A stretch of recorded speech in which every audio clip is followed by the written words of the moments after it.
Okay, so we're gonna have a little conversation, a little shop talk, if you want to call it that.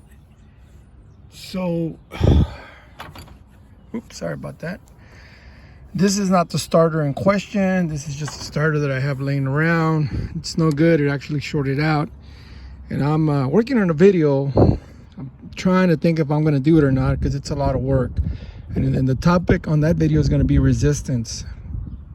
Resistance is so misunderstood. And it's crazy how resistance works.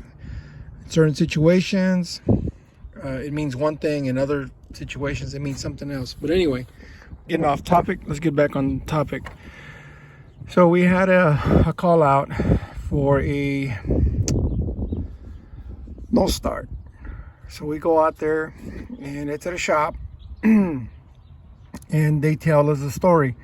The truck came in, it was running, they brought it in for some repairs, I think a water pump, and they parked it and they did the water pump. And when they got through with it, they went to go try to start it, it wouldn't start. So the technician working on the truck said, oh, it's a bad starter.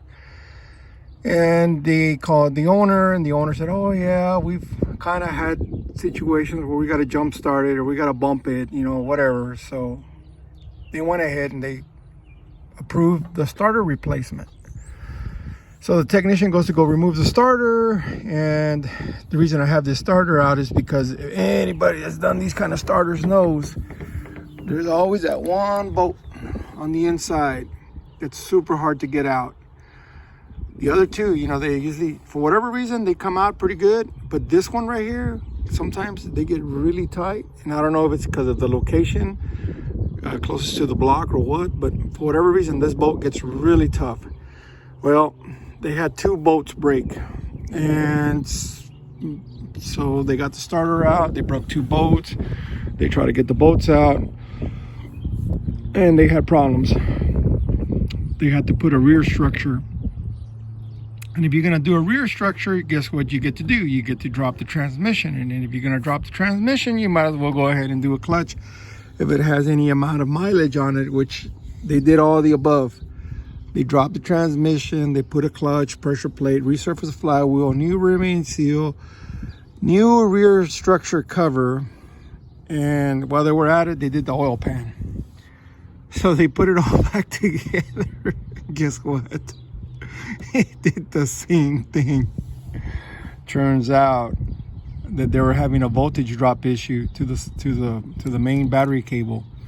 They had corrosion inside the cable, and no one bothered to voltage drop the starter. No one bothered to check the voltage at the starter. They just checked it at the batteries, and they went ahead and pulled the trigger on a starter, which ended up a big domino effect. So here we are 3 weeks later, and a humongous bill. You know, a clutch job, depending on where you go, it's $700 to $1,200. This one was automatic, air tanks in the way, exhaust in the way. So the transmission drop clutch job was $1,800. I mean, there was a lot of stuff you had to get out of the way. And it's one of those real low trailer trucks. And then the bell housing, and oh my God, it's just, the bad thing about it is they did all that, and all it was a battery cable condition. So we went in there, they asked us to go look at it, and you know, we bring out our meters, we do resistance checking, we do voltage measuring static, and then we do voltage measuring under a load, and we do voltage drop testing. And we determined that all it was a battery cable. So I don't know, I think a starter, depending on who you get it from. I like the Packard ones because they're real compact, or this style with the solenoid on top. They're, you know, compared to the Delcos. The Delcos are real big. They're harder, you know, they're just more bulky. But these tend to go in a lot easier. And these, I think they're anywhere from $375 to $500, depending on where you get it at. So, you know, instead of putting a $75 battery cable, they went the long way around, put a starter, put a clutch, pressure plate, rear substructure, rear main seal. And now the question is, who's going to pay the bill? Interesting.